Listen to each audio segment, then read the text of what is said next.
Assalamualaikum dan salam sejahtera pada semua penonton dan juga subscriber. Terima kasih kerana telah subscribe channel ni, dan pada yang belum, berjemputlah menekan subscribe dan lonceng. Okey, pada entry kali ini kita dah tahu dah apa yang berlaku pada mesyuarat semalam.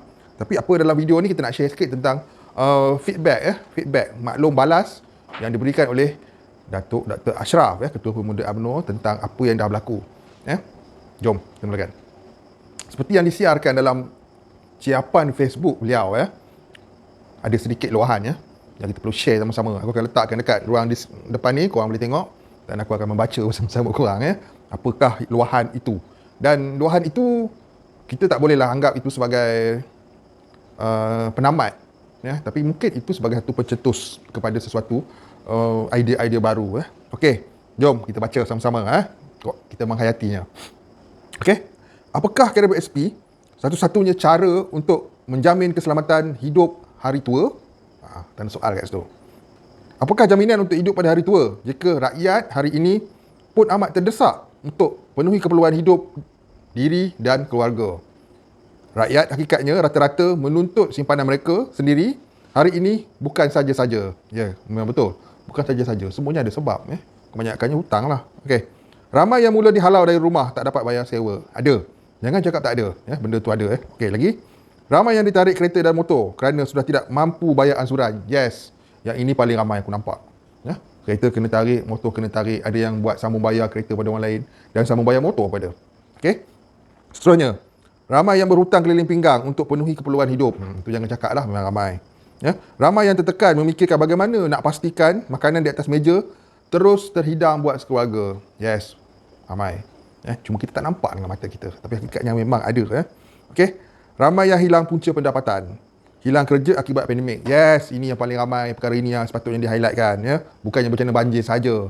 Bencana banjir itu asbab untuk berlaku kejadian bencana alam.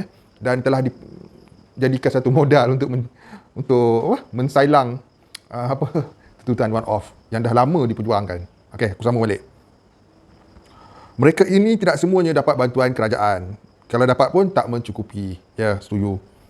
Sedangkan mereka tergolong di kalangan 6.83 juta pencarum yang punya wang simpanan KWSP melebihi RM10,000. Bahkan beratus ribu. Ramai. 6.83 juta yang memiliki simpanan yang cukup untuk membuat pengeluaran RM10,000. Okey, aku teruskan.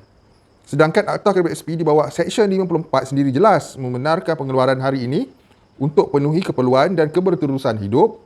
Apatah lagi yang terkesan akibat pandemik. Korang boleh rujuk subsection 54-K, 54-L dan 54-M. Okey? Okey. Aku ambil part yang terakhir yang aku rasa part ni memang kena sebagai seorang Islam. Baik. Percaya dan yakinlah bahawa konsep rezeki bukannya diukur atas nilaian banyak atau sikitnya tabungan KWSP. Kalau banyak wang EPF pun tak ke mana akhirnya kalau tak betul pengurusannya, dan kalau banyak hutang-hutang piutang yang tertangguh akibat sekarang ni dibawa ke hadapan. Okey, seterusnya. Pun begitu, ikhtiar juga tidak pernah dinafikan. Malah pelbagai justifikasi dan hujah ekonomi juga telah banyak kali saya berikan. Yes, selama hari ini pun banyak dah. Dr. Ashraf berhujah dengan berbagai-bagai teori dan perkiraan yang sangat masuk akal. Okey, baik. Bahkan, bagaimana cara untuk menampung kembali kehidupan peribadi dan kantong KWSP secara keseluruhan juga telah beberapa kali dihujahkan. Bukan setakat diberitahu tentang kebolehan, kemampuan untuk melaksanakan, malah kemampuan untuk pihak KWSP memenuhi kantung simpanan mereka juga telah dijelaskan oleh Dr. Ashraf. Okey, perenggan last. Lebih utama mengelakkan mudarat besar yang dihadapi rakyat hari ini dengan mengambil mudarat kecil, iaitu benarkan pengeluaran kali terakhir wang simpanan hari tua demi kelangsungan hidup ketika ini. Tamat. Okey? Jelas. Apa yang disiarkan oleh Dr. Ashraf ini ialah salah satu perkara yang sangat logik, sangat relevan, sangat masuk akal. Tetapi apakan daya, beliau bukannya ahli parlimen lagi dan tak dapat nak menyuarakan perkara tersebut, hanya melalui cara macam inilah. Okey. Walaupun ada unsur-unsur politik dalam apa yang berlaku yang kita tengok, okey, kepentingan rakyat itu ialah satu perkara nombor satu. Politik lah. Dan nama ahli politik berpolitik lah, dah kerja pun berpolitik kan. Tapi kepentingan dan keperluan rakyat pun perlu diambil berat kalau nak berpolitik sekalipun. Itu dia. Okey. Sedikit perkongsian, mana yang dah tahu tu tahulah, sebab ramai juga yang follow Facebook Dr. Ashraf. Tapi dalam video ni kita nak explainkan yang Apa yang diberitahu oleh Datuk Ashraf itu ialah fakta yang benar, ya, bukannya fakta yang tipu. Kalau kita tengok cara logik pun, keperluannya itulah dia keperluannya, ya. Bukannya kita menuntut one off KWSP ni dahulu untuk banjir.